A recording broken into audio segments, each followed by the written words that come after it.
All right, folks, seeing that it is officially 7:04, I'd like to call this meeting together for the Town of Scituate Board of Selectmen. Calling the meeting to order, I'd like to accept the amended agenda. So moved.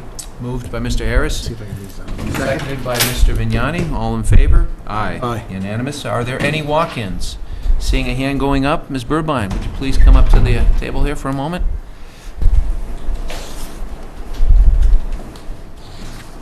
Recognizing you as the chair of the Heritage Day Committee, I suspect. Is that what you'd like to share with us, please? Yes, Ann Burbine, co-chair of Scituate Heritage Days. Chamber of Commerce, right? Chamber of Commerce. I would like to thank profusely the Scituate Fire Department, the Police Department, the DPW. Were all phenomenal. Letters will be written. Sergeant Gilmartin was terrific, absolutely terrific. We had, I think, an incredible event. The Greenbush parking lot was full. There were not, I understand, too many parking issues. Nothing was perfect, but we did the best that we could, and I'd say late Saturday afternoon we had close to 15,000 people running around. It was mobbed. But at any rate, thank you to you all. Thank you to the town of Scituate. It was an event that I think that was enjoyed by all. But again, kudos to the police department, fire, DPW, and if I forgot anyone, I apologize. But thank you. Thank you. It was a great event for those people who went. I went, and I know the other board members did. And it's a great thing for the town in any event. It makes our town what it is, and we're very fortunate that Chamber of Commerce puts that together, sponsors it, and the people who volunteer do it, and people go and enjoy themselves, and we're very fortunate about that. Moving on, I just want to... Oh, there's a comment there? Is there other business? Do you have Any other walk-ins? walk-in? No? Well, I was going to recognize Sam Fennelly. Sam, is that you raising your hand back there? Sam's here as a part of his AP, I guess it's AP Government with the Scituate High School, correct?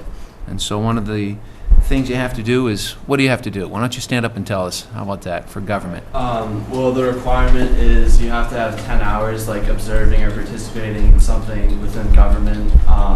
So we thought this would be a good opportunity to see how like a town government works and see like the different things that you guys do. So. And with you are two gentlemen I see also? Yeah, this is Ben McClary and Mark Hernandez. So. Gentlemen, welcome. Glad that you're here. Hopefully we'll make it entertaining for you. How's that? I was going to suggest maybe Sam could sit right here. First spot. Somehow it's tonight. Well, thank you. All right. Thank you. They can do more than play basketball, apparently. Yeah. Moving on, we have the report of the town administrator. I just want to report that the town administrator has a personal issue. There was a death in her family. She's not going to be here. That news came to us earlier this afternoon, so we wish her and her family all the best and given the situation. But she'll be back at our next meeting. Moving to the next scheduled items, which happens to be a 7:10 meet and greet to Officer Natalie Quinn. How are you? Why don't you come on up, Chief, if you don't mind. Unfortunately, we weren't able to see you the last time due to circumstances, but we're very proud to introduce you as our school resource officer, if I'm not mistaken. Thank you. I'd like to introduce yourself primarily to the people in the public. How's that? Officer Natalie Quinn, and I've been with the department for a very long time. Not that Mostly long. part-time, but I'm looking forward to the job. Chief, what do you have to say? There were a few candidates, good candidates who applied. Officer Quinn was right to the top. She has an approachability, a knowledge, and a vast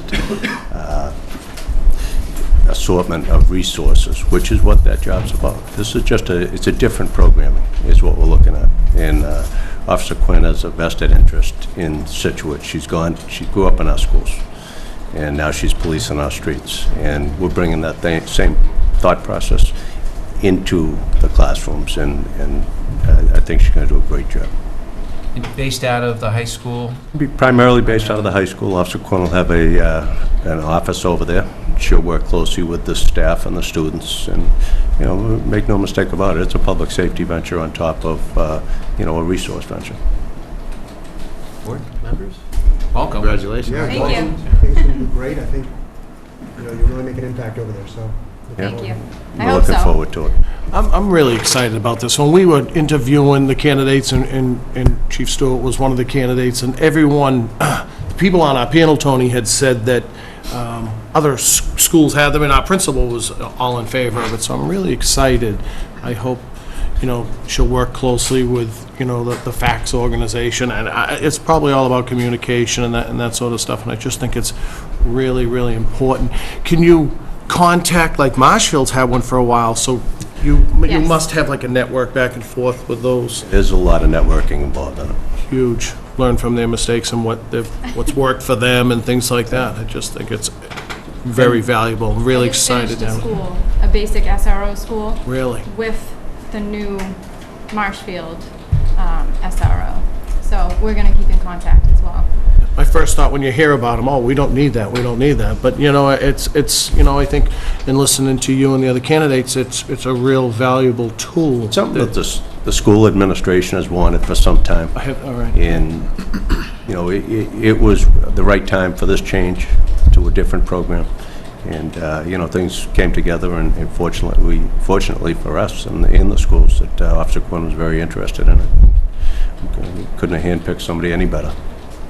Great. Well, thank I wish you well. Good. Thank you. I'm sure it'll be If you great. need anything too, I mean, obviously, given the Thanks. dynamics and the situation and some of the serious issues confronted, please let us know. I know you, Chief, you will. Michael, got you anything you need, Likewise. Chief? We know we enjoy the support of the board. We always have, so thank Yeah, you. and it'd be good to get some sort of, quarterly feedback or something that said, here's what's going on, here are the issues. I know you come to us and say, we need this, this, and this, but, Yep. just. That can be done too. It's a very important issue for us. Okay? Right? All right, thank you. Thanks. Thank you. Thank you. See ya. All right, moving on to the next scheduled agenda item, which is a discussion vote of the outdoor entertainment permit for Peggotty Beach. And, bear with me here. Do we not have that? I know it's there, I saw it earlier. Come on, have a seat, have a seat. I know that you're looking for an outdoor entertainment license. I am, I think it's a marriage or a... It's a wedding. Right? You're having? yes. Where am I here? Oh, here it is. Okay, I saw it earlier. It's just, still have not gotten used to this computer. Computers. So are you Michelle? I am Michelle. Looking for an outdoor wedding? You've notified your neighbors? Frankly, I- they're all coming, if I'm not They're all mistaken. coming. 3 out of the 4 abutters have rented, but the neighbors are still coming. And now, If you're at all familiar with that area, it's generational. is this all you the actually neighbors. on Peggotty Beach Road? Is that where you are, on No. the, on Peggotty Beach, or? It abuts the Peggotty Beach parking lot. So if you saw the map, there's 3 houses that are all on stilts, and there's one long parking lot for those 3 houses, and that's where the tent will be. I wish you well, whoever's getting married, and long, My daughter, lovely life and marriage and everything. Any questions Thank from the you. board? Just a, Oh, go ahead. just a quick question. What type of music are you doing? A band? DJ. It's a DJ, okay. So is the tent? there won't be any head banging. I'm paying for it. So how are you gonna be, again, you come into Peggotty Beach, the regular parking lot, you go to the right towards the houses down there. No, you go to the left. So it's closer. If you go into the parking lot, there's The houses along the left there? that face the ocean. There's 3 of them that face the ocean. It's that back parking lot. Okay. So it does abut right now where, you guys, by the way, thanks for the showers. But it abuts where, right now, they keep the pod for the fire department. It's that end. If you've been there, I don't know if you guys have been there, but the property abuts that end. So right as you walk up, Right, I guess Where my the concern walkway is is. the public, how do we keep the public out of your party type thing? it's pretty well. September 13th. Yeah, it's after Labor Day. Oh, it is, okay, I didn't notice the date. It is after Labor Day, and it'll be pretty obvious it's not part of the public. And is it gonna go down onto the beach as well? No, No. no. Strictly in the back parking lot. Right. Motion?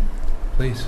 Move to approve an outdoor entertainment permit to Michelle Cronin for a DJ at 8 Peggotty Beach on Saturday, September 13th, 2014, from 5 PM until 11 PM?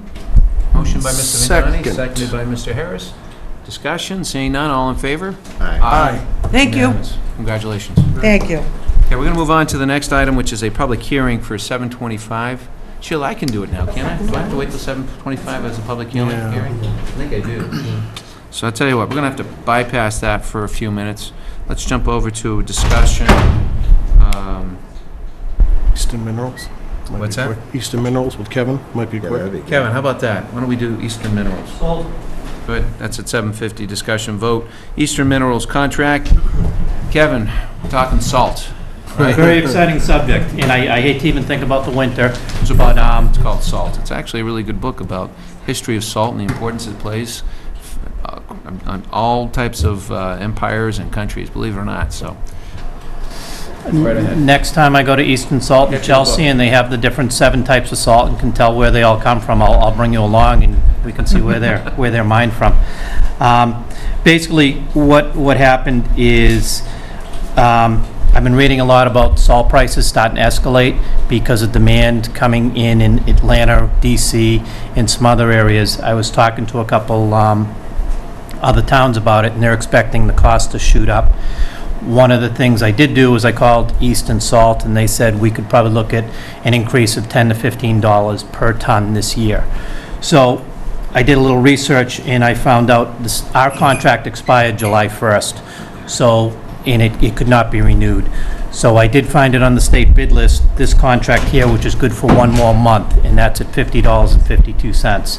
We were paying 49 something for it in the past. So this contract's only good for the remainder of the month. What we want to do is order all the salt, fill our salt shed before the price escalates.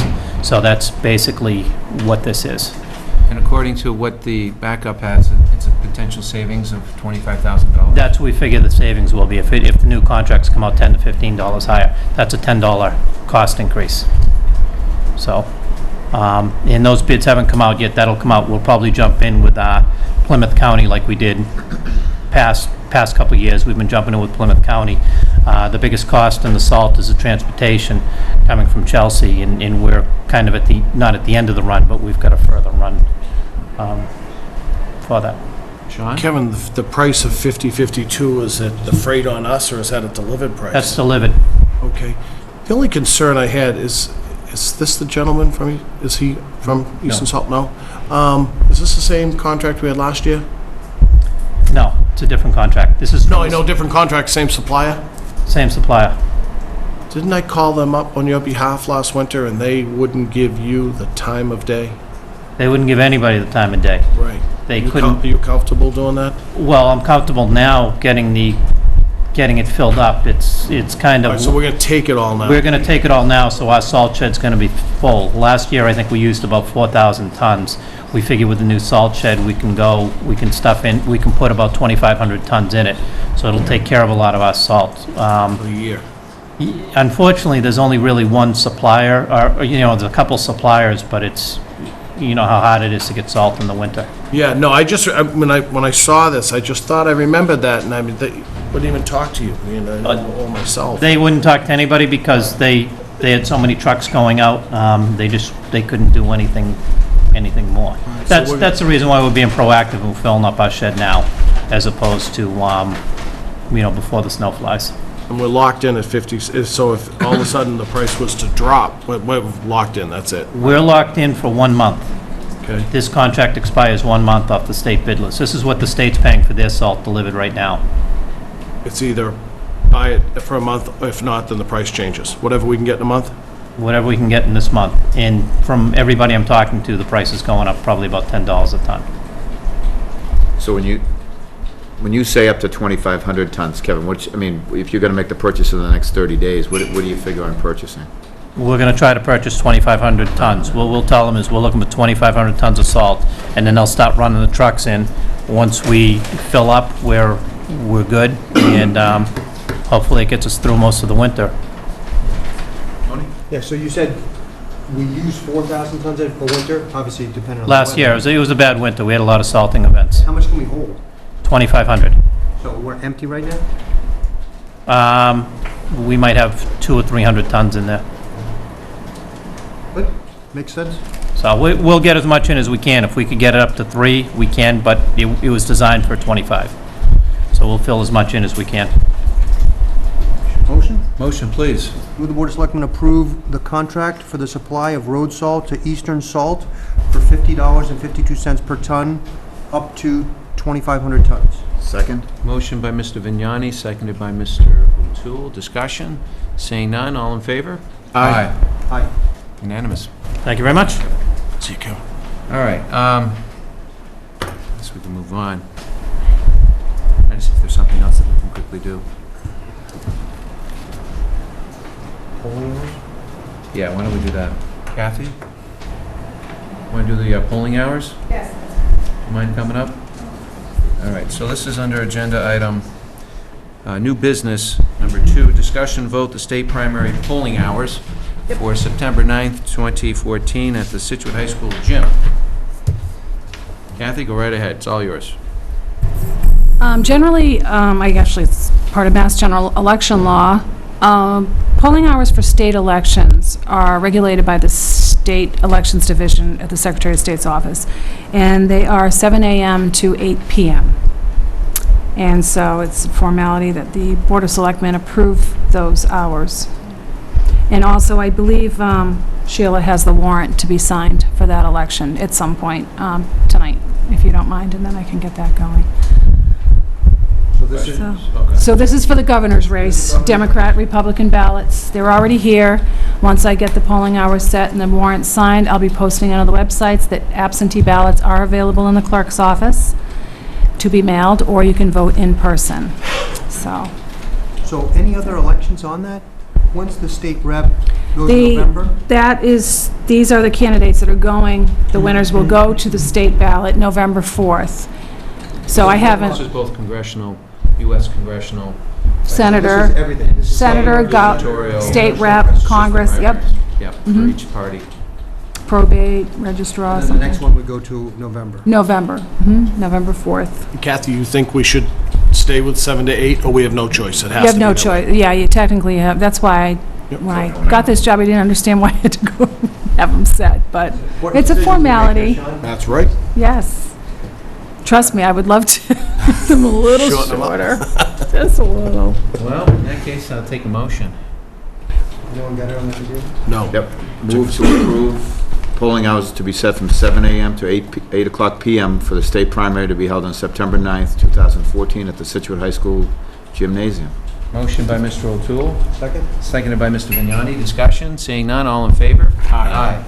Okay. Unanimous. Thank you. And I will stick around for Do you mind the, sticking around just a little bit longer? yep. All right, so now we're going to move on to a 7:25 public hearing. A transfer of liquor license of J.W. Burger Bar. I believe there's a Kara Tondorf. Is she here? If you don't mind coming up. I'm going to recuse myself for conflict, and I will turn the chair over to our vice chair, Sure. Mr. Harris. Thank you. Hey, Kara. Hi, How Mike. are you? Good, how are you? Okay. Looks like the first thing we have is a liquor license, and did I see a common vic later on, or was that someone else's? That maybe it was a one-day license. Okay, this is just the liquor. It's circled on the next one. All right. Anyway, all right, we'll start with the liquor license, okay? Obviously, you have an establishment in the harbor, so you're very familiar with all the laws and experience with that sort of stuff. Want to just tell us if you're thinking about making any changes, your hours, menu, things like that?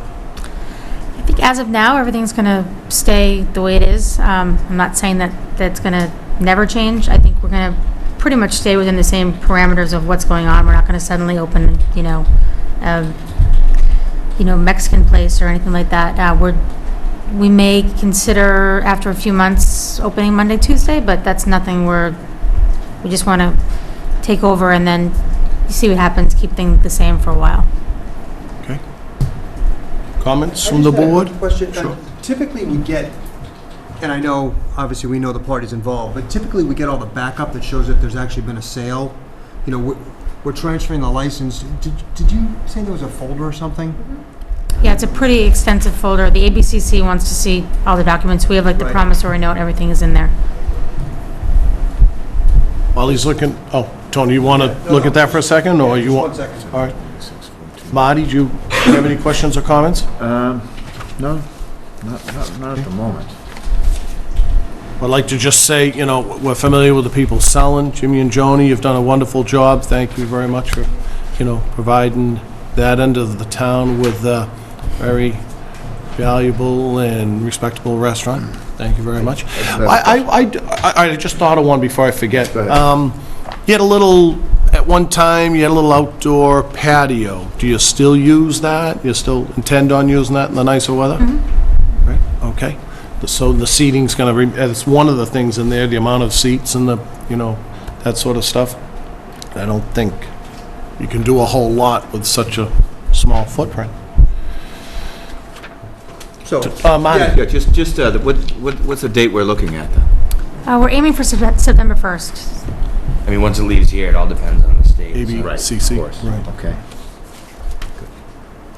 great. So just those involved, these guys run Riva and own Rivas right now, and Joni back there, they own the Burger Bar, and they're going to be selling it to them, and you're going to be running that operation as well. And here's a person, you know, typically we just get the personal sale so we can see that it's signed, so that we're actually buying a license for something that they own. So, great. You do a great job there, and you guys have done a great job. As you know, I've been there many times. We're sorry to see you go. I'm happy to see you guys come. On to the next one, right? That's what I've heard, Tony. Well, if there aren't any, what about the public? Anybody have any questions or comments? If not, I'll entertain a motion. Move to approve a transfer of JW's Burger Bar liquor license to Grateful Haven LLC. I have a motion and a second. Second. Second motion, a second by Tony. All those in favor? Aye. Aye. Aye. Now, Sean, hold on for 1 second, because on the next one, the application, you're right, it does say the common vic and the entertainment as well. Right, okay. They're not on the agenda, it's just the... Oh, it is just that. So you guys will have to come back Yeah, For the Okay. common vic? for the common vic and for the entertainment. okay. Okay. We probably probably- have a better idea of dates and stuff. Yeah. Yeah, well, we can, it's probably in there as well, and it'll probably... Having another meeting this month, though, I thought it was not going to happen. Every 2 weeks, so. Yeah. Okay. Well, Are we having one in? that's up for discussion later on in the agenda. But the next meeting, and you hope to be changing by September 1st. Well, the liquor license, but the common vic and the... Well, they could, Get on the agenda. all right, but if they get all their paperwork back from the state, they could take care of business. Well, they couldn't have entertainment. No, they probably couldn't, but many times common vics come in after the fact, a week or two, it's not the end of the world. And my point is, I don't want to hold this transaction up, you know? I don't know how you guys feel, No, I it's agree. just, you know. Well, the three of us boy. could get together if we had to, I guess. We submitted the paperwork for the common vic and the entertainment like 2 weeks ago, so. Okay, like Tony says, it's on our tablet, but it's not on, It wasn't actually listed on the agenda. oh, it wasn't? I don't know why, it wasn't. All right. It was just listed as a... Well, can you guys keep in touch with the office and let us know what your open date is? I personally don't have a Absolutely. problem, if you know what I'm I mean, saying. if we Right. don't meet in August, it's going to be early September anyway, so if you're on, Right around my wedding time? Perfect. Perfect. Well, you might have to put that on hold, Mike. She'll understand. No, but I just don't want to be the reason you guys are I totally understand. Thank you, held up, gentlemen. okay? Thanks. All right, we have a motion. Thanks a all lot. those- Great, okay, thank you, good luck. Thank you. Mike, if you're heading out, want to grab John?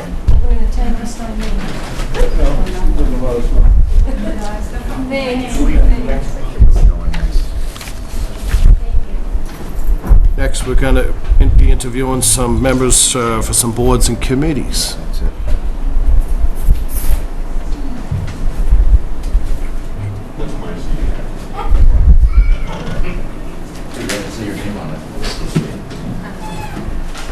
If we go next, John? Shall we Boards and move to the committees? next one, which happens to be the discussion and interview of 2015 board and committee applicants. Do we have John Hannon? Mr. Hannon? Joseph Hannon. I apologize. Mr. Hannon, do you mind coming down? Sure. Thank you. Come on, have a seat. Okay. I know that you're seeking appointment to potentially one or two or three different boards. What's been provided to us was your resume and I think an application that we usually require request. But Conservation's one of the committees you're looking at, and the Zoning Board of Appeals, I think, was the other. Yes. And was there a third, oh, the North River Commission, right? Yes. Would you like to just explain, not explain yourself, just kind of like talk to Some background. some background, I guess. I'll say that again. Just give us a little introduction of yourself so that people know who you are and why you're looking for the positions. Okay, sure. So I grew up on the South Shore, and my wife and I recently moved to town about 6 months ago. We live off Elm Street, and I'm a registered professional engineer in Massachusetts, and I've coached some of the sports teams on the South Shore, and kind of like to get involved with the, community and kind of give back to the town and kind of, see what's going on in town and kind of get, integrated into the community. And I feel as though my skill set and background in engineering and construction could help the town and, be a good way to get to, know some of the folks in the community and things like that. Do you have a preference from one board or committee over the other, or? I didn't realize that Conservation met twice a month, which I would certainly be interested in doing that. The zoning being once a month would be a little more suitable, but, whatever you guys think would be best for the town. I'd be interested in both, but I guess with a preference towards zoning, realizing that it's only once a month. I noticed from your resume, you've done a lot of engineering with large projects and various companies, which I won't mention, but I'm like, certainly zoning would, deals with a lot of, I don't want to say engineering, but looking at the footprint, if you will, of the structures and nonconformities, and at this point, I'm not sure, I know that we've put out to the Zoning Board of Appeal, I think there is a term up.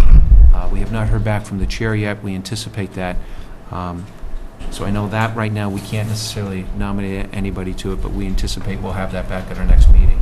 Okay. Conservation, as you know, they meet twice a month, but they also have, obviously, duties to protect the Wetland Protection Act. Sure. A lot of significant things that go on with the building in and around wetlands, so. Having said that, other members, questions? Have you been to any of the meetings? I mean, those are two very, very active boards for the town. I have not been to zoning in Scituate, but I have been to conservation. And I'm familiar with the Wetlands Protection Act and, Chapter 91 and DEP, regulations and, Army Corps of Engineer regulations and stuff like that. But I am also familiar with, zoning regulations based on, the business types and the locations and the setback distances and, having dealt with it on the private side. So I am familiar with what both do. Similar to our board, there's a lot of work outside of just the meeting. Oh, I'm sure, yeah, so correspondence and things like that. Yeah, and site visit, I mean, I've never been on any of those boards, but I know site visits and just interaction to, prepping for the meetings and going over what the different applicants have and what have you. I did notice that in your preference, you put North River Commission on there as number one, which is the complete end of the obstacle, it's the other end of the spectrum there, because they're not as active as these other two boards are, so. Understood, yeah, and the executive secretary, I can't remember her name, she said that there's no availability on that, so. So are there openings on Concom? We're waiting to hear back, I think, from the chairs, if I'm not mistaken, in our notes, on conservation as well as ZBA. Right. ZBA, I know the Right. ZBA. So I was gonna, it was great he came in, we got to meet him and, your background, and as soon as we find out, it would be posted on a future meeting that, we'd be appointing you or somebody, and maybe invited back, or he may just see it on television that he's on. I would say we're probably going to be doing On both. We're going to have a discussion whether or not we're going to be meeting in 2 weeks or whether we're going to postpone it until the very last week of September. Okay. Wishful thinking. The last week of August, so I suspect we might be meeting the last week of August. We will have a decision on all these committee appointments. It's been delayed due to a few reasons this past summer, but nonetheless, we will have it, Mr. Hammond. So Okay. I think your resume looks very good, and certainly would like to have you participate and get involved. Okay, great. I appreciate The it. only thing I'd recommend is if you want to talk to the chair of both those committees, Sure. if you find you fit better with one than the other, just email the office, and we'll find out so we get you where you want to be. Okay, will do. Thank you very much. Great, appreciate it. Thanks, Thank you. Nice to meet you guys. Speech of Joseph. Is Mary Tenaro here?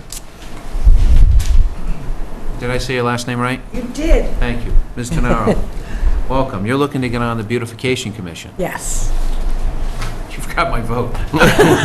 They do so much work for this town, and obviously, we see the benefits of it now, but I mean, they do a lot in preparation in the spring, and to get these, the beds all prepped and ready to look as extraordinary as they do. But I won't say any more.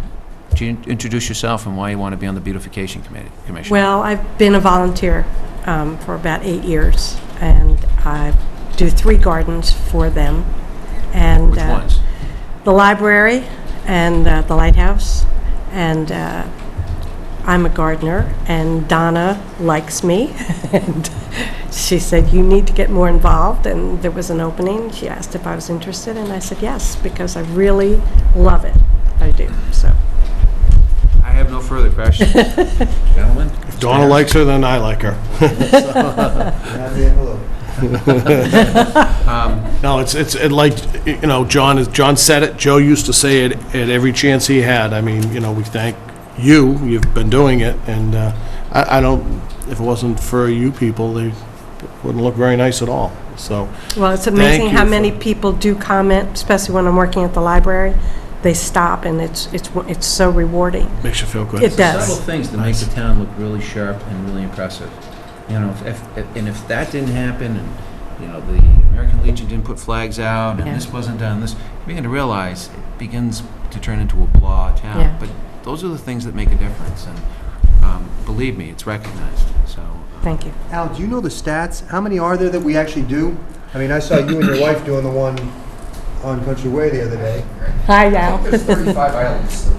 So all those islands where those beautiful flowers are don't just magically appear. There's, you know, 50 or 60 volunteers that go out and plant the stuff, water the stuff, weed the stuff.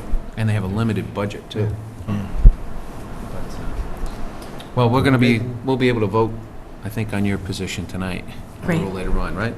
I think that's later in the agenda. Yep. It is. So you're welcome to stay, or you can go home, watch it on TV, whatever you like. I'm Do pretty that. sure you're all set. Thank you. Thank you. Pleased to meet you. Anyone else from Penfield Road? You guys are neighbors, you know. Who's that, Pat? The person. Oh, yes, hi. All right. Moving on to a 7:40 discussion, wind turbine. The Scituate Wind LLC, Gordon Dean is here. Welcome, Mr. Dean. Come on up. And with you, My name is Gordon Dean, Sumo Shaw. We are co-owners of Scituate Wind LLC. Because there are 2 items on the agenda, we were asked to talk about noise testing, which I've been handling, and then turbine update and operational issues. I asked Sumo, who's more technical, to attend as well. And we also have 2 of our operators who have been troubleshooting the turbine here in case technical questions come up and you want to get into it in depth. Rick Friesen and Kenny Hope are here from Gemini Energy Services. noise study. The noise study. At the request of the Board of Health, we have been conducting acoustical studies. The original process was to sit down with the Board of Health and representatives of the community, discuss what their issues were, where they felt when the noise was the worst. We mapped out for the Board of Health the complaints that had come in, and we developed a protocol which was submitted to the Massachusetts Department of Environmental Protection. That was edited and approved by DEP and then approved by the Board of Health. At the time we initiated our discussions with the Board of Health and finished our protocol, they were looking for 4 tests, 2 to the east of the turbine and 2 to the west of the turbine. Over time, the Board of Health has changed that to basically only test to the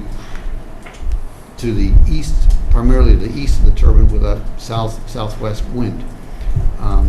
We've conducted 3 tests date. I do have those test results with me. If anyone has an interest, I could present them to the Selectmen, or obviously the Board of Health has them. After every test, I've met with the Board of Health. I was meeting with them last Monday, I believe, to answer questions. None of the tests to date, and we have tested low wind, high wind, medium wind, we have tested high tide, low tide, intermediate tide, different locations that had been selected as part of the protocol that was put together, and in none of those instances have there been any violations of the Mass DEP standards, which are 10 decibels above background noise levels. Gordon, can you, were they close? So 10 was the magic number, and the highest, we've had some that were non-detectable, and we've had some that were, the highest difference was 7 decibels. And the decibels are on a logarithmic scale, so it's not like it's just right next door. There's a bit of a gap there. Okay. And the general belief is that a 3 decibel difference is about what one can distinguish when you listen to noises. Okay. Thank you. Sorry to interrupt. Is that decibel, where's that? Is that from the monitor, I assume the hearing monitor, the where you're testing from? Is that like near Third Cliff, or is it closer, the location, or is it closer to the actual turbine? We test at, I believe, 5 different locations, and we test right next door to the residents right next door. Is that the highest, when you say the highest you're going to hear is like 7 decibels there? I'm only asking just out of curiosity, because I'm sure people are going to be asking us. I have the glasses. Yes, the highest increase was at 151 Driftway, and that was 7 decibels. The next highest was at 149 Gilson Road, at 6.5 decibels. You know, one of the times, just to let you know, one of the times when we were testing 149 Gilson Road, the increase was 1.6 decibels. At the same time we tested Driftway, it was 1.5 decibels. So I'm giving you the highest changes. And then after that, everything was 5.6, 5, 3.9 decibels with the readings taken. If I can give you the addresses if you want. No, but my other question I had, I'm sorry, gentlemen, am I mistaken, and correct me if I'm wrong, these locations were the locations that the actual residents were inquiring or requiring, shall we say, from the Board of Health to be tested at? Is that fair to say? Yes. When you say 7 decibels, is that above the background? Is that the... Yes. That's above what's called an L90 background level, which is 90% of the background noise is actually higher than that level. Some of that background noise will be 7, 10 decibels above it. What they do is they take the lowest 10% readings, and you cannot be more than, sound from the turbine cannot be more than 10 decibels above that.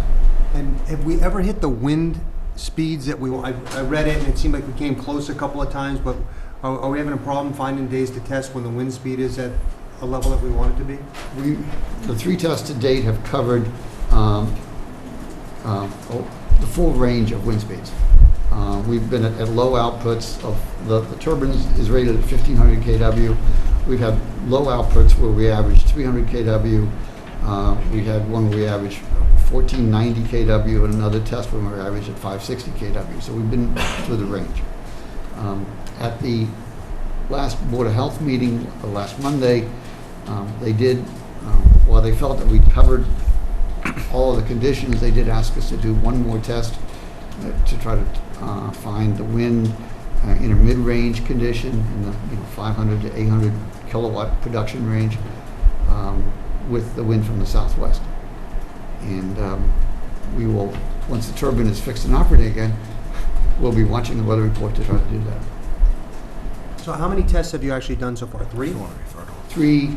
Three nights that we've been out there, yes. And they're all coming from the east. You're not even bothering with the west wind. No, they're all coming from the southwest, south-southwest. Right, so The test are to right, the east. the east side. And wind levels have been at different ranging levels. Good. So 3 nights at 5, is it at 5 different locations on all 3 of those nights? Yes. Okay. And it's a series of tests. You usually, you get there, the turbine will be on, you'll test, and then you'll turn the turbine off, and then you'll test that background noise, turn the turbine on, do that 3 times each location, and take an average of the readings, take the highest readings from the, what you're doing is comparing the highest reading from the wind turbine with really the lowest reading from the background. And these tests, if I read correctly, are between midnight and 5 in the morning? Yes. For the other board members, I was just going to recognize Steve Pansy just came in. He's been on the Board of Health now for a few years, a couple of years, so he's quite familiar with Gordon and the whole operation. Thanks for coming, Steve.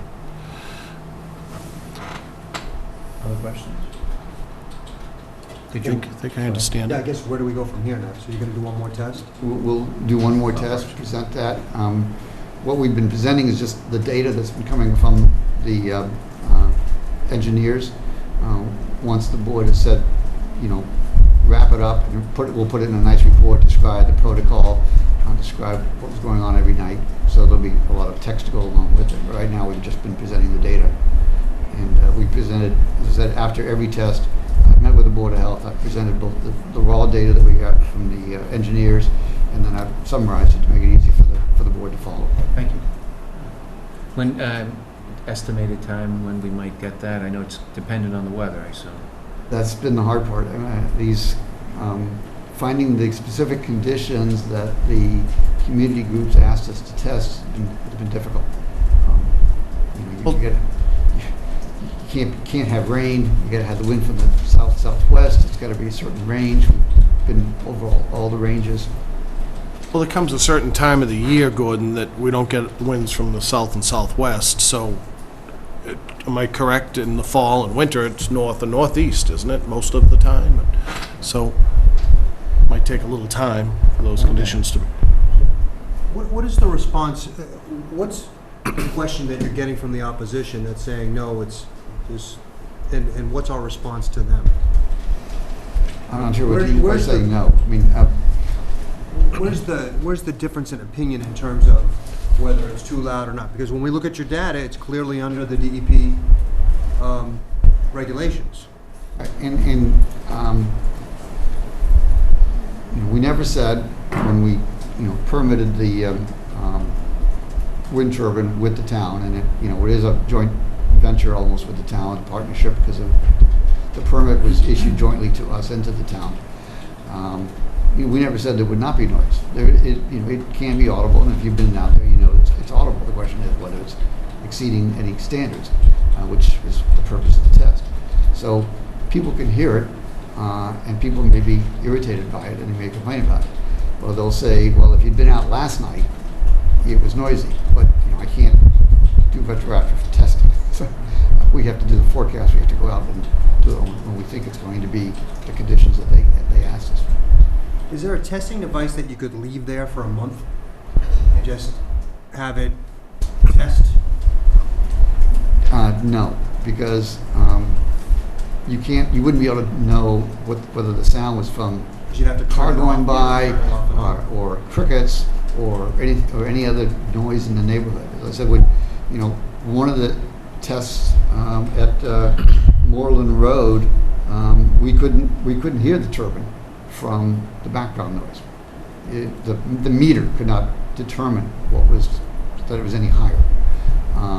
But that's because you can't turn it off and get a baseline. No, we do turn it off. Every test. No, I mean, that's why you just can't leave it there. But even if you could turn it off, it still requires a human to listen to it and to, we're looking at spikes in the turbine, the maximum sound from the turbine. Unless a human is there actually listening to it, you don't know whether that's a car or an insect or some other feature, or whether that's actually the turbine. Okay, so when we do the test, we have trained engineers that are actually listening to it, and They can tell a lawnmower from the turbine. Right. Is that what you're saying? Right. Not too many lawnmowers at midnight. No, but if it was testing during the day. There is interaction in the testing in such that that some other noise? For example, when we were testing at Gilson Road, and I've been out on the nights they've been doing testing with the engineers, because someone has to turn it off and on. There are chimes that are making more noise, and those have to be, the wind chimes have to be filtered out of the test results. Other questions? Questions in the audience? All right, then. One other quick question. Go right ahead. What is there some way that you can illustrate in layman terms what 10 decibels above normal or background noise is? Is that a horn? Is that a cricket? Is that a chime? People don't know what 10 decibels is. Well, because 10 decibels is an increment. Right. So, only if the background is at a certain level would a horn be 10 decibels above it. This DEP standard goes up and down with the background noise. So it's not a fixed noise level. It's the amount over background that they're concerned about. And that's why I said what they look at is background noise could be from here to here, okay? And what they're doing is they say you can't be more than 10 decibels above this level, the bottom 10% of the noise level, which could be down here. And there were times when you'll look and the background noise will spike well above the 10 dBA. But that's Mother Nature, and we're not allowed to control her. On a real windy day, the background noise is higher, and so 10 decibels above that might mean something different than on a real quiet day when... I think what Tony's asking is what if it's very quiet, there's not a noise, nothing at all? What would be 10 decibels? If there's no noise, you would not probably be able to hear 10 decibels. Really? It's not Okay. really... Is it Right. the air conditioner? The air conditioner, what about that as an example? If you turned it off, it's probably close to a 10 decibel limit change. If you turned off that and just had a quiet room, you've probably increased, by turning that on, you've probably increased the room noise by 10 decibels. Is that what you were asking? Yeah, I mean- That's what I thought you were, right? So just trying to determine the difference. Is it somebody talking in a normal conversation and somebody yelling, or is it much lower than that, It's much lower than conversation. Conversation tends to be a lot higher than 10 decibels. Questions? Al? I could answer the question about, so where do we go from here? That was the question you had asked. I don't Want to... Okay, whatever's easier, Al. Sure.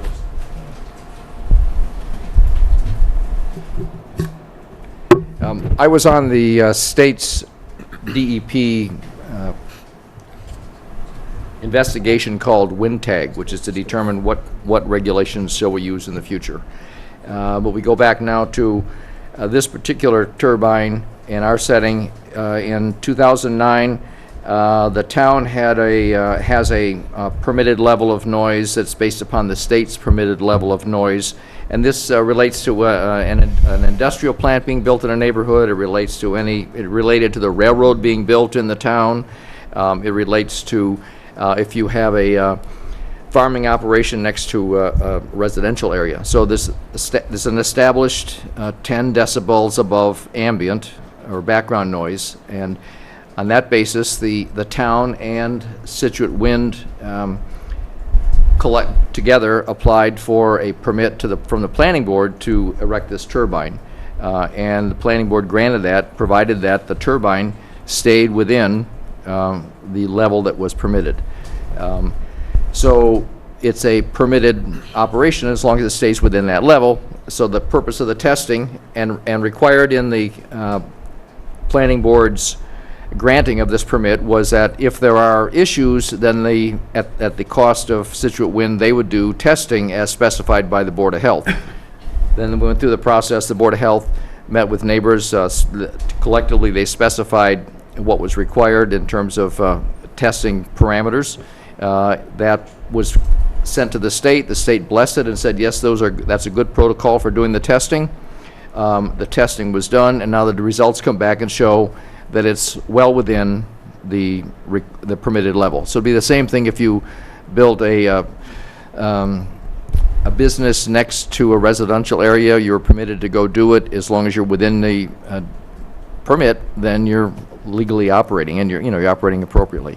So at this point, the data shows that it does appear to be well within the limits. They're going to do one more test at their cost again, and if it is, then that's pretty much the event. The state level and the permit doesn't guarantee that you can't hear something. It just guarantees that it won't exceed this level that was the permitted level. The task force that I was on over the course of the fall and the winter may come up with some additional or new regulations. We'll see if those are new regulations different than what are here today, and if they would deem them retroactive or whatever. But at this point, we're at where we are. So there's no more steps other than the final test, and then it's on the Board of Health's purview to decide.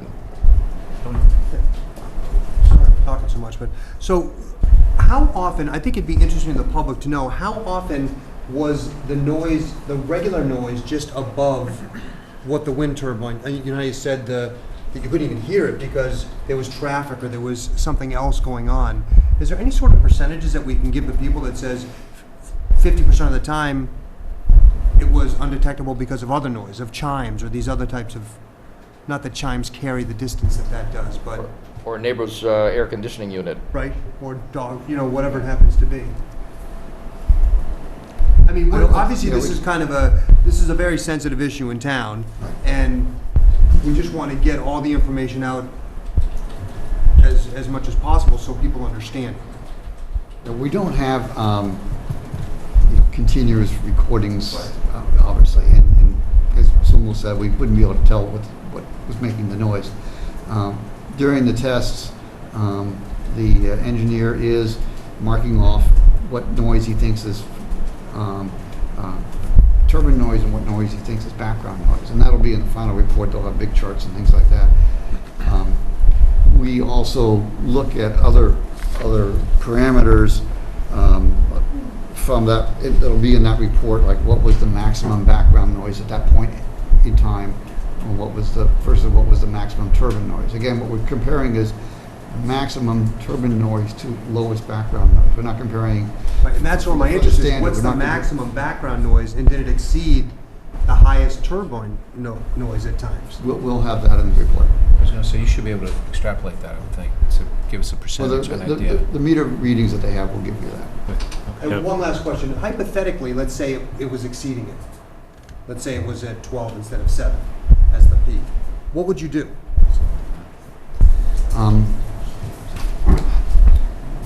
First, we'd investigate. I mean, if it just happened once in our analysis, we'd try to find out something going on with the turbines, something different. If it was a consistent condition, always, the wind from the southwest at 5 meters per second or above, it created this noise, or 5 meters per second below created this noise. Again, as Sumul said, the higher the wind speed, the less likely you're going to hear the wind turbine. So it's because it gives you the quieter background. So it's generally, if it's below 5 meters per second at the nacelle, one can control the turbine so that when the wind is blowing at a certain speed, a certain direction, you can shut the turbine down. Well, that's my point. If we found that at a southwest, and you brought up a good point that you hear the wind more than the turbine when it's blowing really hard, but when it is 2 miles an hour from the southwest on a cloudy day or whatever the heck it is, that you guys can manipulate whether it works or it doesn't work. Right. That's correct? Yes.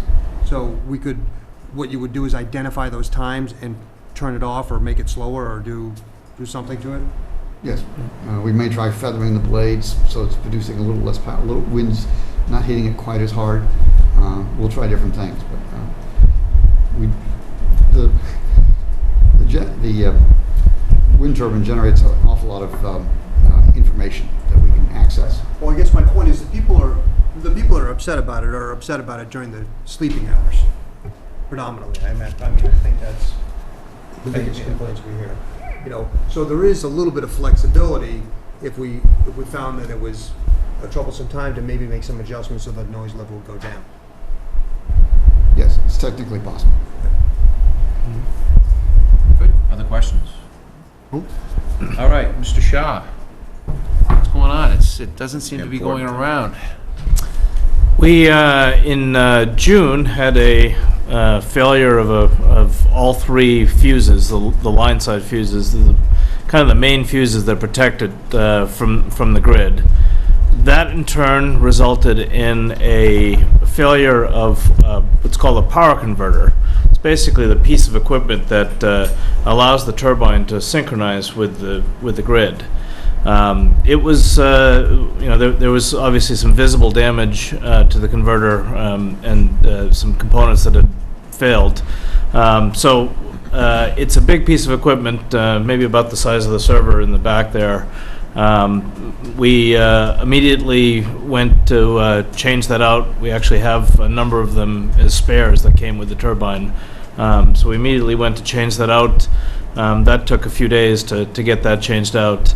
And ever since, we've been having difficulty getting the turbine to synchronize with the grid. So this is a circuit board from within the power converter. This is actually the unit that failed. And so what happens is the turbine turns on, it actually ramps up, it gets ready to produce power, and at the point when it's producing power, it then reads a bunch of sensors from seeing what's happening on the grid and attempts to synchronize the two. And if the two are in sync, then it will essentially flip a switch and allow the power to flow from the generator to the grid. So far in the process of making these changes, changing out the converter, we haven't been able to get the generator synchronized with the grid. It continues to trip on some error that happens on the grid side. And it's not to say that there's a problem with the grid, it's that there's some problem with reading how the grid is reacting. So that's the problem that we've encountered. We've gone through and taken measurements and changed all of the components on this side. It's much more than just this. We've changed out all the components on this side, and in that so far has not worked. In the process of going through the steps of troubleshooting this, we've recently realized that perhaps it's the actual converter itself that the new converter that we put in may have been damaged. May have been damaged either in transport to us or in the process of installing the new converter. And so, we've gone through a pretty thorough analysis of the turbine and analysis of troubleshooting process, looking at data in kind of microseconds as to what happens. And so all signs lead to there's a problem still with the converter unit itself. So we have, as of a couple of days ago, we've started the process of removing the replacement converter that we put in and putting in a new converter. That process is underway right now, and within a couple of days that will be completed. And then so far all signs point to that being the issue. We are, for the most part, working nights. We're working hand in hand with the manufacturer of the turbine, and so we're working nights so that we're there kind of real time with the R&D center for the manufacturer. We're on Skype full time while our technicians are working there. And so if they see something or they get a reading or they have a question, the communication is pretty much constant throughout the evening. So that's where we're at right now. We're obviously hopeful that changing out the converter to this newest replacement will have some positive results. John? Do you have another one similar to this or exactly the same in Fall or Fairhaven? Is that where you have it? Yeah, we do. Are you having the problems down there? We haven't had problems in Fairhaven, and that could be, the differences in the grid and the reactions from the grid. We've gone, speaking of our turbines in Fairhaven, we've gone so far as to replace the circuit board because that's a lot easier than the whole unit. We've gone as far as taking the circuit board out of the Fairhaven turbine, putting it in Scituate to see if that would work. That did not work. We've also taken the circuit boards out of Scituate and put it in Fairhaven, and that also Continued, and it continued to work in Fairhaven? It did not work. That also did not work. So that's part of what's leading us to believe that it's the whole unit itself was changed out. This is the old unit, and there was significant physical damage to the old unit, the one that came with the turbine originally, and so we've tried this as well. We've actually installed this circuit board in Fairhaven as well, but that has not had any promise whatsoever. It seemed like it started when it got struck by lightning. Is that when the problem started? Well, we've had a lot more problems since it got struck by lightning, and it could be that some of the protections that are built into the turbine just are worn or aren't as robust as they could be, or that lightning strike caused connections to be looser than they might otherwise be, and that somehow has weakened the turbine. So yeah, we've had a number of issues ever since the lightning strike. Al, do you just want to address as far as the revenue goes when the turbine's down? Yeah. For the town? As you know, written into our contract is a guarantee of production that the turbine will produce 3 million kilowatt hours of power per year. Last year, I think the total power produced was around 3.3 million. So that's about a year's production. If there's a production shortfall, then in the contract, Scituate Wind compensates us for our lost our credit. It's basically paying us the 6 or so cents that we would normally have benefited from the turbine's operation. So, we like to see it running. We'll probably get more power out of it than if it runs, but nonetheless, the town is being made whole through the contract that we have. And as I understand the operation right now, or the condition of the turbine actually generates electricity. It's just that they cannot get it to synchronize with National Grid's power lines. And whether, we've had some issues in Scituate with those power lines, as you know, with low voltage and some spikes and things. I don't know if that is one of the sources of the problems that you're running into, or if it's a unique situation. It clearly needs to synchronize, otherwise no one benefits. But the turbine works, it just, you can't plug it in. We could recharge batteries with it, for instance. So do you have an estimated time where you think it's going to be back online, or is it pretty much you'd be giving a guesstimate at this point? I'd hesitate to give a guess. Every day we go through every day we go through a series of steps that we had planned. We don't just go into the turbine and see what works. Literally they work all night, and then the next morning, and we're capturing the data while they're working. So the next morning we're analyzing the data and then developing a new work plan for the following day. I can say that for the next couple of days, for sure, it won't be running because we're in the process of changing out this converter. I think after the converter is changed out and that has been put through its paces, we might have a little bit better of an indication, but right now it's hard to say. Any questions from the board? Anybody in the audience have any questions? Mr. Shaw, Mr. Dean, appreciate it. I appreciate the update, and obviously wish you well in getting it started again, or getting it back into the grid, on the grid. So we appreciate you coming to us and explaining it for us. Thank you. Thank you. Thank you, guys. Thank you, gentlemen. Okay, moving on to our next agenda item. It's under new business. Oh, you know what? There is 8 o'clock.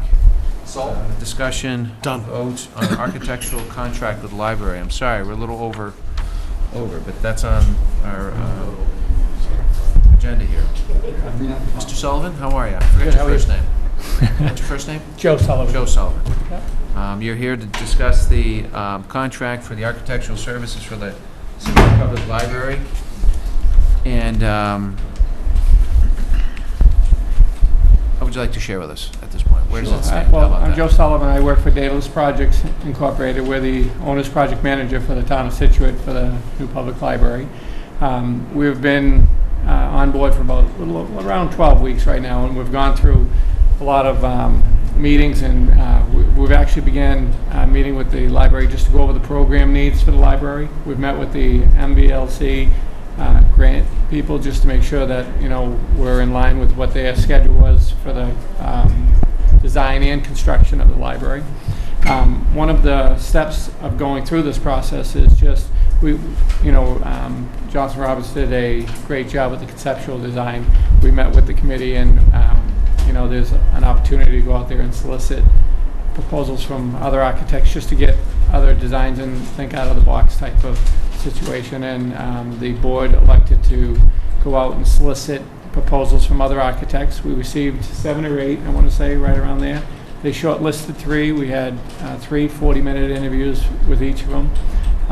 And the building committee elected or selected a number 1 firm to negotiate a fee with. So Daedalus Projects engaged into that process. Over the last 2 weeks, we have come up with a negotiated fee, and I'm presenting it to you for hopefully a vote of approval so the town administrator can engage into a contract. The figure that we negotiated down to is 820, not to exceed $820,000. It's well within our budget that we currently had set for the library, and and the schedule that they provided, part of the requirements were that they had to meet the schedule obligations for the grant as well, and they provided a schedule that would meet those deadlines. So our hope is to have it out to bid in April of this coming year and have some hard numbers and begin construction in May with a 14 months construction. So would you be coming back? I understand that the company is Odin's? Ella Architecture. They're going to be doing the architectural Right. design. And then what would be the next step then for people to know, at least at this point? So what the intent is once we engage them and they actually begin the design development, what my intention is to do with them, being the project manager, is as we progress through the design, we're going to end up starting to get some drawings of the exterior facade and the interior facade. And I'm going to say every 4 to 6 weeks, we'd like to come back to a meeting just to give you an update of what the design is coming out, have a little input from the selectmen and any of the public that might be looking at it. And then at that point, we can integrate some of that, those comments or concerns, or identify them and answer them accordingly to the public and the selectmen. Questions from the board? Yeah. Sean? Joe, just wondering, we don't have any backup, just wondering where some of the other numbers came in, or was this negotiated, or, was it low bid? Could you tell us a little bit As far as the about? architectural services, they come in Yes. well, initially, you select on criteria and qualifications. Right. And then fee is negotiated. Typically, there's a set percentage of the overall construction fee that the architectural fees are based on. 10%? Is it? Typically 8 to 9. Okay, good, so we're under that. We're under Right, that. good. All right, so we're in great shape that way. And part of the negotiation fees is that who their sub-consultants might be, because it's structural, civil, electrical, HVAC, all of those consultants that work in a conjunction with the architectural design services create the overall fee. So if they're able to negotiate the architect's able to negotiate a better fee with them, we work in conjunction to say, it's within the parameter of what we've seen on other projects and make it within our budget constraints. Okay, great. Marty? So this is beginning to end? This is beginning to end. So this obviously, Johnson Roberts did a great job through the conceptual design. This architectural firm will take it from conceptual design to construction documents. So that means we'll have a full bid of construction documents to be able to bid for a hard number. What about services after the beginning of the construction itself? How does that work? What do you mean, services? Well, in other words, you get your conceptual design, you've got your plans, you've got permits, you've got all that. Do they go away at that point? No, there's construction administration through the completion of the project. And part of that is the sign-off and the affidavits that are required to actually occupy the space. Is that an additional cost to that No, number? it's all part of the services. That's what I was trying to ask. Yeah, Okay. absolutely. Thank you. Great question. No, Marty asked him, so $820,000 is? Not to exceed. Is it 820 or 827? 820. I negotiated another $7,000 in. Nice. I even like that. That's even better. So make sure it's in the motion if anybody decides to offer one. Good. I have Questions from the audience? Anybody? Is there a motion? Move that the board award the contract for the architectural services for the Scituate Public Library to Odens, LO Architectural of Boston, Mass., for the sum not to exceed $820,000. Second? Motion by Mr. Harris, seconded by Mr. Vignani. Discussion, seeing none, all in favor? Aye. Thank you, gentlemen. So, Thanks. thank you. We'll see you in about 4 to I'll 6 see weeks. you in a few weeks. And you said 14 months of construction once that's Once done? it's out to bid. And that time frame is about? Beginning of Well, April. we're talking May, so it'll be 14 months after that. Great. So just to give you, the last thing I just needed to update, we are looking at the temporary facilities. You tasked the committee with looking at a few different locations. We're currently going through them and putting some costs associated with each of those, and I should be able to provide that information over the next few weeks. Thank you. All right, Thank you, Joe, appreciate it. All right, moving on to the next agenda item, new business, discussion vote, one-day liquor licenses for the following: Front Street Gourmet for August 8th at the Scituate Harbor Community Building, 5 p.m. to 9. Ellen McKenzie Catering from August 15th, Scituate Marine Center from 5 to 9. Silent Chef, August 16th, Scituate Marine Center, 6 to 10 p.m. Hospitable Hostess, 2 events, August 24th, Scituate Marine Center, 6 p.m. to 10 p.m. And September 21st, Scituate Harbor Community Building, 2 p.m. to 6 p.m. And then finally, Riva, 4 events, August 17th, Scituate Marine Center from 11 to 2 p.m. August 29th, Scituate Marine Center, 6 p.m. to 9 p.m. September 6th, Scituate Harbor Community Building from 6 p.m. to 10 p.m. And September 20th, Scituate Marine Center, 4 p.m. to 8 p.m. How about Front Street Gourmet, the first one? Motion? We have to do them individually? Yeah. Move to grant Front Street Gourmet a one-day beer and wine license for an event on August 8th at the Scituate, which one is that? Harbor Community Building. Scituate Harbor Community Building from 5 to 9 p.m. Second. Motion by Mr. Vignani, seconded by Mr. Harris. All in favor? Aye. Move to grant Ellen McKenzie a one-day beer and wine license for an event on August 15th at the Scituate Maritime Center from 5 to 9 p.m. Second. Motion by Mr. Vignani, seconded by Mr. Harris. All in favor? Aye. Move to grant Silent Chef a one-day beer and wine license for an event on August 16th at the Scituate Maritime Center from 6 to 10 p.m. Second. Motion by Mr. Vignani, seconded by Mr. Harris. All in favor? Aye. Move to grant Hospitable Hostesses a one-day beer and wine license for events on August 24th at the Scituate Maritime Center from 6 to 10 p.m. and September 21st at the Scituate, help me with that one? Harbor Community. Harbor Community Building from 2 to 6 p.m. AKA Second. 224. Motion by Mr. Harris, motion by Mr. Vignani, seconded by Mr. Harris. All in favor? Aye. Unanimous? Move to grant Riva Restaurant a one-day beer and wine license for the events on August 17th at the Scituate Maritime Center from 11 to 2, and August 29th at the Scituate Maritime Center, 6 to 9 p.m. Second. Motion by Mr. Harris. Two more. Oh. Why don't we I don't have continue? them. And September 6th Oh. at the Scituate Harbor Community Building from 6 to 10 p.m. and September 20th at the Scituate Maritime Center from 4 to 8 p.m. Second. All right, thanks. As motioned by Mr. Harris, amended by Mr. Vignani, and seconded by Mr. Vignani. All those in favor? Aye. All right, unanimous. We've covered the next item, which was the primary. Now let's get to our discussion, which is under new business number 3, Board of Selectmen vacancy as a result of Mr. Murray's resignation at our last meeting. Unfortunately, my backup just went on the blink.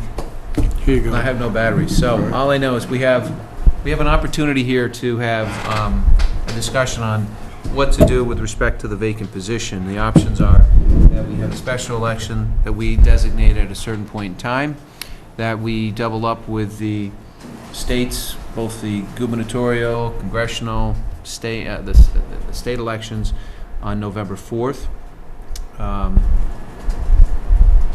The third option, the third one would be that we are anticipating a ballot on an override in January of 2015. The fourth option is not to do anything until the position's term has ended, which is in May of 2015. Can I just add to that, John? I thought I remembered reading the backup. The cost associated, Kathy, you provided us with that. To piggyback on... To piggyback on the state election on November 4th. The cost to the town is... The cost, there might be a small fee to program the ballots. I have to pay for programming ballots anyhow for the governor's, for the state election. There might be a little bit more. I don't think so. I think it'll be about the same price. I've already got that budgeted in. So you're talking extra costs would be extra poll workers, because by law, if you have two separate ballots, you have to have two separate check-in books, and they have to be monitored at all times during the polling hours. So I have a third person at the table, third person at the checkout table to monitor the machine, cover lunches, all that as well. One person at each book. So 3 in the front, 3 in the back. So you're talking an extra $2,200 just for my part-time salaries. But generally at any election, depending on the polling hours for a town election, a state election, the cost for part-time salaries is over $4,000, give or take, 100 here and there. Depending on the polling hours for a separate town election, special election, say in January, you have about 38 part-time salaries, and it's roughly, if there's shorter polling hours, obviously it's less money than a state election. So you're talking maybe $3,000 or $2,900, okay? But a regular state hours election, which you would have the same polling hours for a special town election on the same day, you're talking an additional, I think it's $4,700. Okay. Okay. So Between- cheapest we could get out is $4,000, $4,500. In addition to the cost of the election, the regular election. Yeah, we're having that Extra? anyway. Yeah, we're having that anyway. anyhow. So, yeah, Right. so $4,700 should cover it. But that's incremental over the people that are going to be there? Because you got 6 districts. I have to hire extra people to work those polls. Right, so 6 districts, one person at the front, one person at the back. No, it's. One extra. Oh, extra, yes, so one extra at the that's front, 12. One extra at the back, and then probably 2 extras to. And my table, the clerk staff table, I need. Yes, sir. So the cost, whether it's in November or in January, will be the same because you're going to have 2 separate ballots, right? For ballots. In other words, because you're going to have a ballot for if But there's an for override programming, school. programming's an additional, if we have a special election, Yep. separate from the day of November 4th. Right. The cost to have an election is approximately between $700 and $8,500, depending on the polling hours. The reason why I'm saying it is it's anticipated that we're going to have an override if we're going to have Right. a special on the high school, the middle school. Right. If that happens, we're anticipating that's going to take place in January. So that's going to be a cost, a set cost. In order to have that second ballot $8,500. for selectmen, then whether it's in November or January, the cost would be the same because you're going to have additional people for that ballot, correct? For the state election, if we had a special at the state, it's $4,700 extra.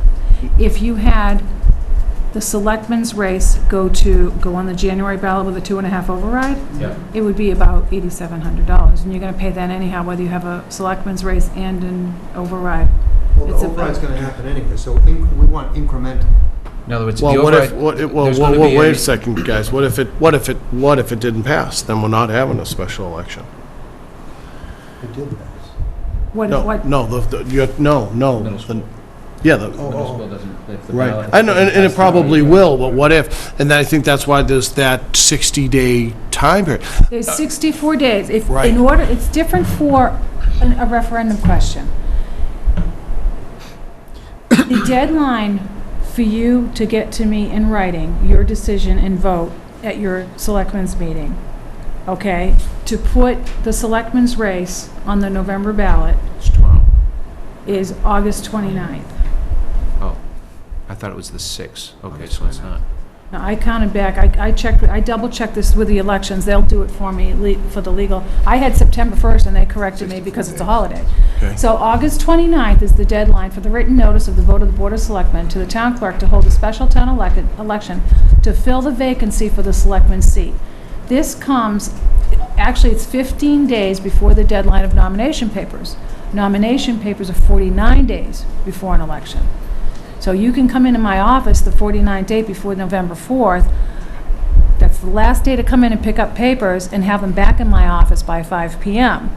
to be on the ballot for selectmen. Okay, so let me just, if I get this right, we let you know, if we were to let you know on 8/29, yes, we want to have a special election. To hold So the seat, or, so, yeah, for the whatever people, seat. the residents would have till September 15th to take nomination, 2 weeks or so, 2 weeks from that date to take nomination papers out. Last day and hour to submit them, yes, the last day Oh, and hour 14th, to 15th. submit them, yeah, I could have them ready. Once you notify me in writing on August 29th, I can have those nomination papers ready that same day, and I can put put it on the website that nomination papers are available Right. for the November 4th, and I would also have put on the website, and I'd have a press release done that we are indeed having a special town election to be held on the same day as the state election on November 4th, 2014. Polling hours, blah, blah, blah, are the same. 2 separate warrants, 2 separate return of services, 2 separate ballots. When would the Okay, papers be just- due by then? I'm sorry? When would the papers be due by? if we The get 15? papers were due September 16th by 5 PM. They'd have to have them turned in, signed and turned in. Oh, I thought 18 just, days. Timestamped by 5 PM, yep. okay, for the And November 4th. then we have another 2 weeks to certify all the signatures, my Okay. staff. Then, no matter what, that person is up for re-election next May. Correct. I just want, Yes, that person, well, they still have to take out nomination papers, but yes. they have to would do it be- all over again. Yes. Yeah, they have to yes. do it all over again if they should so choose Yeah, to but stay they would on. be considered, I Right. believe they'd be considered they would be considered an incumbent. You know how you have incumbent on the ballot? What was the other thing? And then there's a deadline to withdraw voter registration. Yeah, it would be the same postings for voter registration deadlines for both of those elections would be the same. The other thing you have to keep in mind as well is it's different when you want to put a referendum question or let me know that you're having a special election for a 2.5 override, a referendum question. The difference to notify me in writing of your vote at one of your meetings, that you had voted unanimously, whatever, is different from the deadline for a seat, okay? So it's 35 days you have to know, and it can't be 34, 33 days. 35 days is more. absolutely, and the same with this, 64 days is the absolute latest I can accept in writing from you that you've decided to do this, and you voted on it at your meeting. So, you mentioned earlier, I heard you say that you're not sure if you're having an August 29th meeting, an August 19th meeting. Right.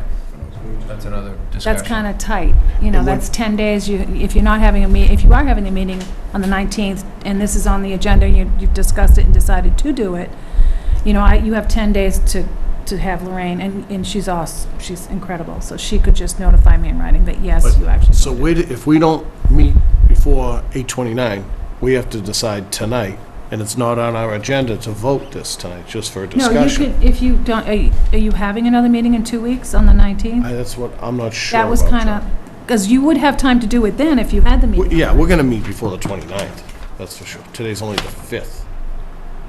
Right. Right, so, all right. Well, the question was whether or not we needed to meet on the 19th, and we take 3 weeks off and then meet on the 29th. But I guess the point is, you're right, we are not, this is just for discussion only. Right. So it sounds to me like, it looks like there is going to be a meeting on the 19th. Okay, but what Do you want one if of we, these schedules that I printed? I just did the deadlines on here. I don't know if it's helpful for you or more confusing. I can give if we were to put it, I think, well, it's up to you. I just needed to know what, the bottom line is this. Number one, if we have a special election to fill the vacant position, he or she is going to have to run for re-election come May. Absolutely. So their position's only going to be filled for the duration of Mr. Murray's position. It would be, It's up for re-election in May. it would be That's for the first remainder of the thing. term. The second thing is the cost. The cost to have a special, separate apart election makes no sense, and I think I'm probably speaking for the board, but I don't mean to speak for you, but I'm saying a separate special election unto itself for this, filling that vacancy. The bigger question is whether or not we either opt to wait till May, number one, or do it either in November when it's a big turnout, or whether we do it in January in the, we do it in January. If you do it in January, this is just an FYI, if you do it in January, keep in mind that I am getting nomination papers ready for February for distribution for the May election. town election for May. And it's fine, it is what it is. The other thing I have to ask you is if indeed you go with, I guess I need to know, because I have to have my chips programmed, with an additional, it's one set of chips for one set of machines, but 2 ballots can be read through that machine. So the programs, because of this August 29th deadline, I also would need a heads up if there's more than something else going on the November special town election ballot besides the selectman seat. Just the race, nothing Okay, else. that was that was my only question, actually. So, I mean, I think that's it, Kathy. okay, all Guys? right, very discussion? good. But I think that, obviously, it's tiered, you know, I think conceptually you have to figure out, do we want to do it, or do we want to wait? Oh, Or is it somewhere in between? that's the other thing. It's not only the Board of Selectmen that can, obviously, I'm sure you guys know this, gentlemen know this, that the citizens can get 200 petitions, Oh, I didn't 200 know that. signatures. I didn't know that. So there might be people out there that would be insistent upon calling a special election.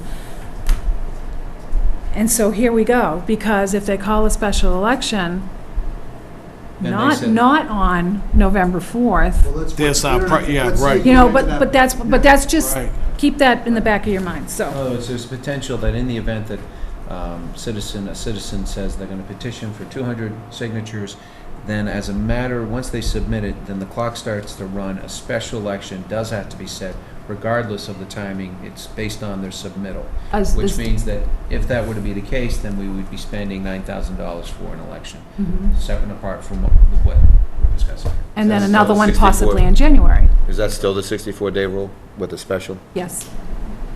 Yes. So we could have November 4th election and then a November 25th special election for the selectmen's race. Goodness gracious. Did I say that out loud? So questions, anybody want to, thoughts? What are your thoughts? I'll tell you mine. I think we should probably think about considering doing it sooner than waiting.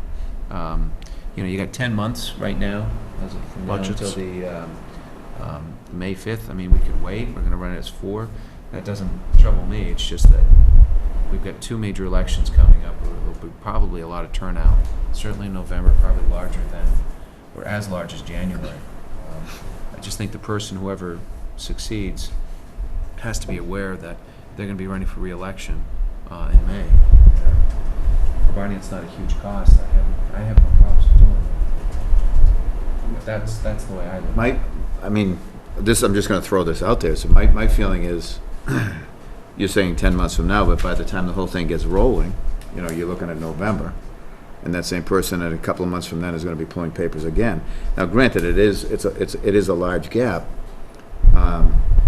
and there are only 4 of us, but there have been a lot of meetings during the course of this last year where there's been only 4 of us, and I don't really think that it's a huge issue, but that's just my opinion. I think we could do it with 4. I don't think it would be a problem, Right. but my thought is the charter says there should be 5 of us, so we should go through the step to have 5 of us. And like John just brought up, the election was just a couple months ago, so they're not coming in with just a little bit of time left on the term, and someone will be able to get their feet wet and probably want to run again. So I would say do it, and I think, Then it should be the November. question is, do we do it right away and spend $9,000 in my eyes, or do we wait till November and only spend a couple $1,000s in excess? And I agree with, I think John was saying, do it in November, piggyback it with the other election, don't spend any more than you have to on it, and Well, excuse November's me, the Anthony. soonest anyway. Yeah, I was just going to say that. November's the This is soonest. you Right. can't do it before then. You don't have the 64 64 days days. notification We're done, to the basically. clerk, yeah. Unless someone gave you 200 signatures in the next week and then certified them, and then the clock would start, it might be October 30th and November 4th. So to Which avoid is a that, good point, that- to avoid that high cost. So That's just insane. I don't agree have with the you, so I staffing think, for that. I know what you're saying, Tony, but as fast, like Kathy corrected, So as this is fast as we almost the really can fastest go. track we can do. Right, We'll it give would it be, to at the our next same as meeting. for the office. And if we don't meet till 8:29, my thought was, if it's the first thing on the agenda, does it have to be by 5 p.m.? 8:29 on a Friday? The 26th? Oh, All right, no, Oh, next that week. Tuesday, you mean, before That the is 29th? whenever the 29th is? Is a Friday. Oh, all right, so we're going to meet possibly the 26th? Is that what you're- 26th, yeah. Oh, all right, then that gives Okay, us so those, then yeah, we're all set. Lorraine can type something up, have it on my desk that week, and we'll be good to go Right. for November, so. That's my thought on it. But again, I agree with you, Marty, I don't think it's critical, that's why I don't think from now to November that if we could do it quicker, then we should do it quicker. Right. John, what are your thoughts? Well, at first I thought, like Marty said, we could probably go with four of us. And then I was thinking about it after I had read Kathy's backup that, with the budget season, and there might be people out there on the advisory committee who are quite familiar with how everything works, just for example, and there are a lot of people out there that they're can step right into it, that maybe that fifth person would add a lot of value to the board. So, I don't have a problem with having it. Just want to try to do it as economically as we can. The last thing I want to see is have to have a... It would be November. November would be the 4th. least expensive. It would be the least Right. expensive, yeah. Right. And like Tony Plus, said... you have that other special coming up, so, rather than do two $8,500, $9,000 elections, do 4,700 and 8,000, whatever, so.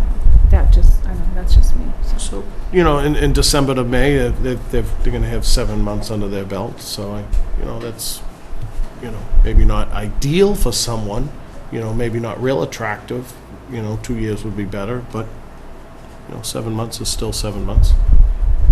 Right, and just so everybody knows, this is the only option. We can't appoint somebody, this isn't to get the fifth seat filled. It has to go through this process. There has to be. School committee, we could appoint somebody with a joint committee, right? Right. All right, well then, what we'll do is at our next meeting, we'll have a vote on this. It sounds as though that we are voting, I'm not saying we voted, but it looks like the board's inclined to set up a special election for June 4th, doubling up on the November gubernatorial... November. Did I say? June, that's okay. Yeah, we'll do June 4th, too. No, November 4th, and doubling up with the gubernatorial and the state and congressional races. And I think that's prudent. I think it makes sense. All right. So at our next meeting, then Sheila will have that as one of the agenda items. Thank you. Thank you. Really Okay. appreciate the backup. Very Thank much. If you, you have any more Kathy. questions, give me a call. Thanks, Kath. Which brings us to the next discussion, our next meeting. The question was whether or not we should have a meeting on the 19th, which is in 2 weeks, or whether we bump it until the 26th. How does the board feel? We could very well have to have a meeting just to sign I think we documents should. if we need to. Meet on the 19th. I don't have a problem with that. But if we Well, don't have we to, get if we don't ironed out have to, before go to then. the 26th. That's going to give Lorraine very little time to be able to get everything ready for Kathy. It's going to give her 3 days, basically. I don't know, it's just, wouldn't it be just I guess the biggest thing, a is anyone vote? away? I mean, I'm not away. I'm away next week, and that's it. Outside That's a that, check anybody else away? I'll get a text in a minute if I am. Tell you what, why don't we, Sheila, we will meet on the 19th. This will be one of the agenda items that we'll have The listed. agenda short. And probably be a very short agenda, or a short meeting. Good. Aside from that. That'd be a good. When's so would the next meeting be the day after Labor Day? Or what? So, John, if we meet on the 19th, Yep. so just so that we don't have to meet on the 26th? And we probably would not meet on the 26th. Okay, so just, all right. Unless we did, and then if that were the case, we'd move to the 9th of September, So we'd skip the Labor Day, the day after. Tuesday Labor after Labor I Day. guess it doesn't matter. So you want to meet the 19th and not the 26th? Right now, that's what we're looking at, yep. Yeah, you have to. Do we have to vote for Just that? makes No. it, Just have to second. All right. Next, number 5, vote appointments. That's the other thing I was looking at this, Mm, without a fifth person. Right, You're that's going to a some, lot of contracts. right, thought of that.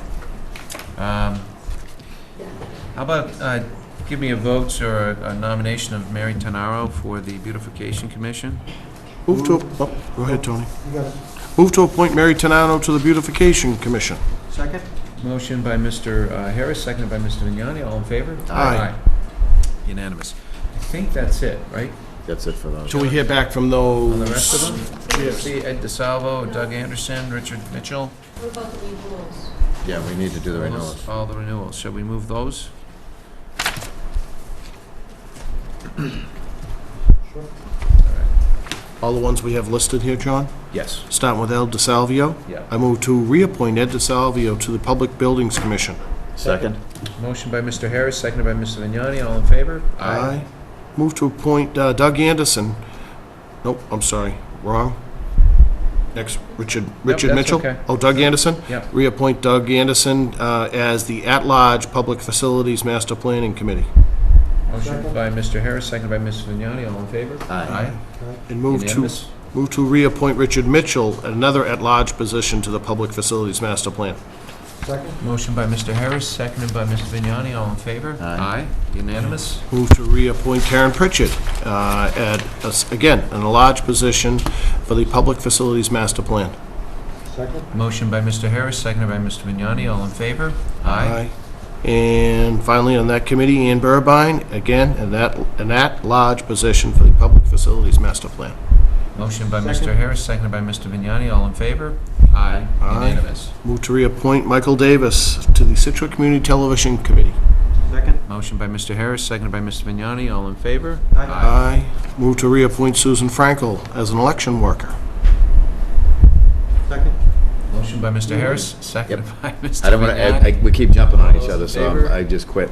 Aye. And move to reappoint Richard Judge as an election worker. Second. Don't even go near that, Tony. Motion by Mr. Harris, seconded by Mr. O'Toole What's this this time. last one here? All those in favor? Aye. Reappoint Gary Banks to the Mass Port Authority Community Advisory Committee. Motion by Mr. Harris, seconded by Second? Mr. Vignani. All those in favor? Aye. Aye. Unanimous, and thank you. Didn't we meet him? Is He did. He is. He's the one that's Very knowledgeable. does the Massport. Right. Okay, now, liaison positions. Gentlemen, do you have your sheets in front of you? Yeah. So this is going to be, I think my suggestion would be that there may be some boards and committees that we might want to double up on. It's up to you how you want to do it. You don't have to.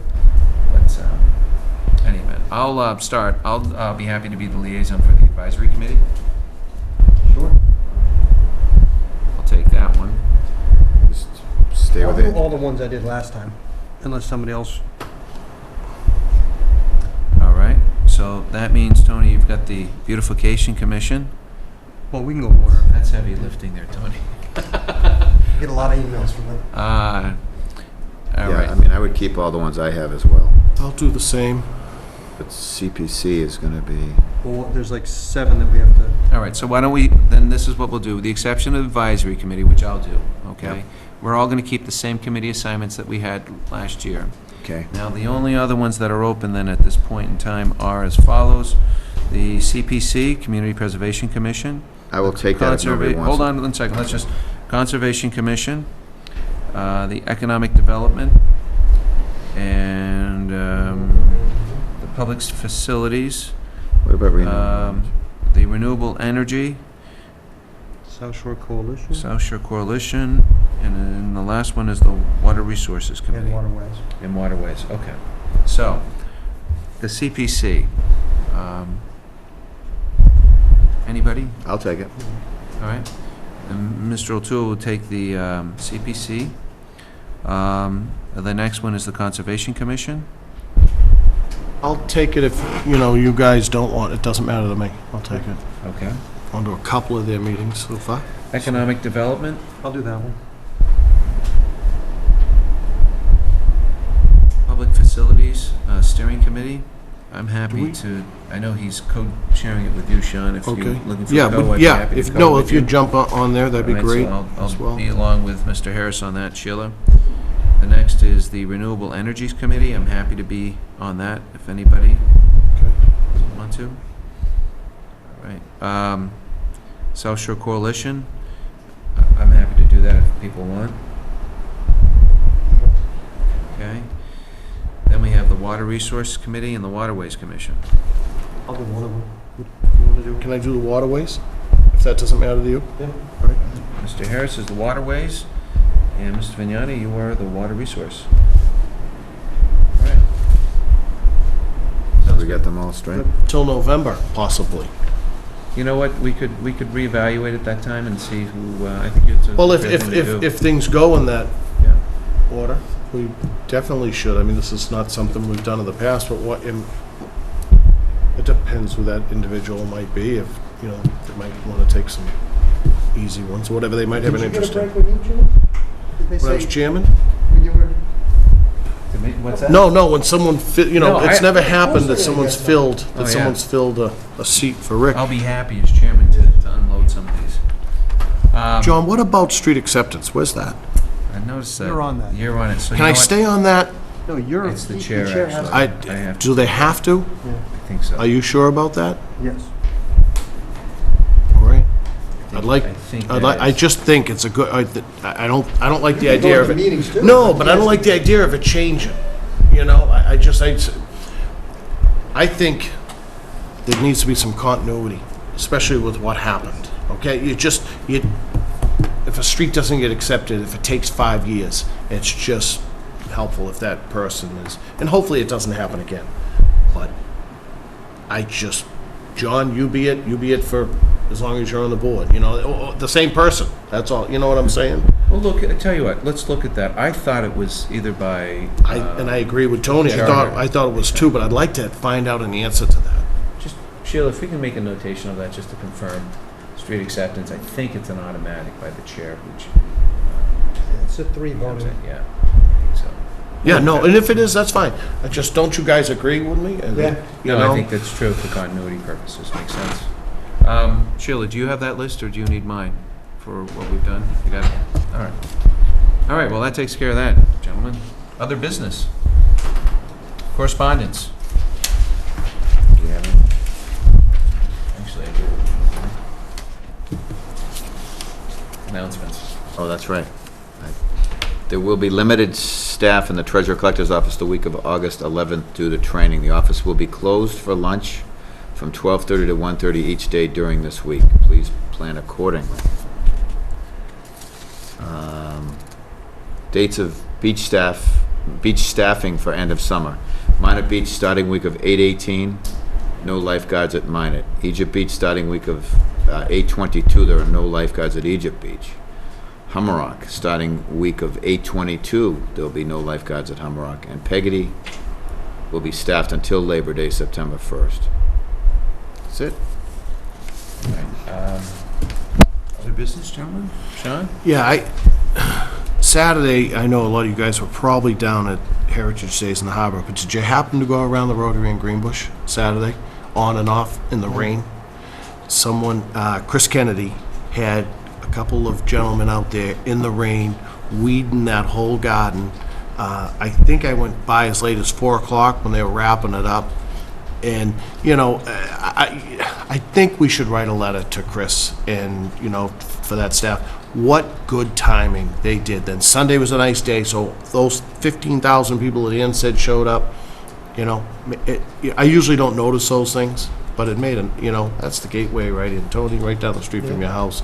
I'd just like to, you know, publicly thank Chris and his staff. I don't know who the guys were, but... He's out there. Was he? Yeah. I don't think, you know, I looked as I was driving around, but I was looking, on, you know, my eyes were on the road, so I didn't look to see who was there, so. You mean they weren't on that? Who's the first, how did people just camp out on the Rotary with, there was like a taxation booth there? That created a traffic jam. I saw that, yeah. I saw, that created, you know, and if it were to become an accident, then the police would have to get involved. But it was backed up to the Knights of Columbus, and I said, this is great. This is, you know, Heritage Days, it's all backed up all the way down Driftway, and it wasn't. As soon as you got around those people, it started moving, you know? And they have every right to, but I just wouldn't want to see an I don't think accident. they do. Oh, really? All right. I'm wondering if it's state, they might be able to for free speech, state, Right. a highway and public, you know, that area, the They roundabout. couldn't put signs there. Well, they're next standing to with it. them. The question is the size of it, I don't know about that. Right. Anything else? No, that was it. Just if we could recognize, you know, Sheila, those can we at least ask people. Lorraine to consider that with a letter that we can send out? That would be helpful. Yeah. That was it, John. Thank you. And yep, that's it. Make it, if we could, from Sean. I think that would be good. CC the rest of the board. That'd be good. Oh, you're the one. You Actually, got I the wrote it down recognition on award. my I think it's list. good. Good. You should. That's No, that's a no, good thing. just the entire board, no. Mr. O'Toole. Not really. I'd heard a rumor on Heritage Days that somebody had said, we need a few more songs, and Mr. O'Toole said, I'll give you a few more songs after the 6 o'clock donning hour. Yeah. Am I correct about that on Saturday? 8 o'clock. 8 o'clock, okay, just checking, all right. Yes. Mr. Vignani. Yeah, I don't have a lot either, other than Heritage Days was a huge success. I thought I was there Saturday and Sunday, so when I think people were a little bit down on Saturday because it was raining and but there was still a bunch of people walking around, and then on Sunday it was packed. And, Sunday was awesome. a lot of the people there aren't from Scituate. It's their time to come and see our town, and the DPW and the police and, people like Chris Kennedy and Beautification Committee, they get the town looking great, and parking was fine, and it seemed to be just a great day, so thank you for everyone that was involved. Sports? Sports, well, the high school basketball team's looking good this upcoming year. They really are. They've been playing in a league over at the U in Hanover. They had a nice win. Did you guys beat both the teams? I know you killed Pembroke. We beat Pembroke. The Marshfield one was kind of a split in two, but you get 3 of the players right there in the audience. And, Fourth one happens to be a selectman's son. and everything's good in the sports front.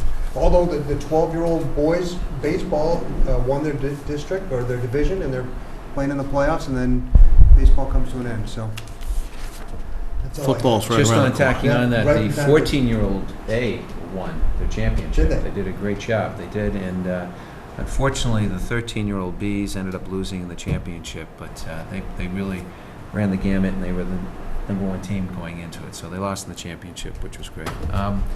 Aside from that, I was going to concur with you on the Heritage Days. What a great event. Hopefully, everybody enjoyed it. Those who went.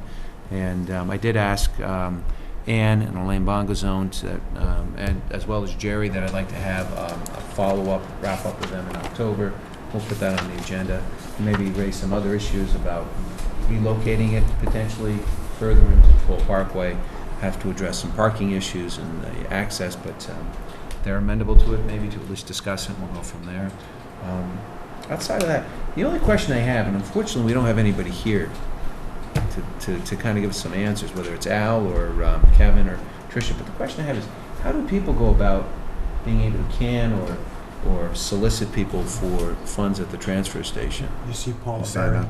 Who is it? Paula. Paul, okay. I know there is, Paula's not there they anymore. take turns, so it'd be Chrissy now. But yeah, she has a whole calendar. Right. You go on to see her. I'm just Do you- curious, do do you we get have a a- policy or anything, or do we Yes. just say? No, if well, people there's, do it? I think you get it for a week or a month. Oh, I I'm not forget. talking about the cans. I'm Oh. sorry, when I say canning, I mean like standing out requesting dollars as you leave the Oh. transfer She station. has a calendar that she keeps track on. People do it, is that what it is? Oh, I thought you were Either talking Saturday about or the Sunday. deposits. Just curious. But you're No, right, different charities get where they collect the Right. cans. I think they get it for a month. That's usually. They do, actually, yeah.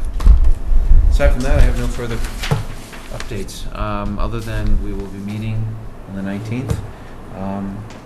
Adjournment. Executive session we are not going into, correct? Oh, we are. So, I need to, we will be moving into executive session to consider the purchase, exchange, lease, or value of real property if the chair, that's me, declares that an open meeting might have a detrimental effect on the negotiating position of the public body. I am declaring it because we are going to be talking about the purchase and exchange and lease of value of property, and if we disclose it in an open meeting, then everybody's going to know what we're trying to negotiate. So it would put us at an unfair advantage. So I am declaring that we will go into executive session. I'll take a motion, I think, first. John, just one question. Will we be going back into regular session? No, we will not, other than to signing documents, right? Right. Okay. Motion, please. So moved. Motion by Mr.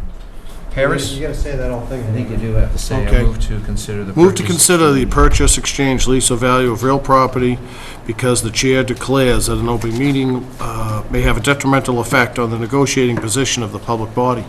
Motion by Mr. Harris. Second. Seconded by Mr. Vignani. I think we have to do the roll call vote. Mr. Harris? Yes. Mr. Vignani? Yes. Mr. Vignani? Yes. Mr. O'Toole? Yes. Good night, folks. Great. Thank you. Thank you. Sam, thank you. Guys.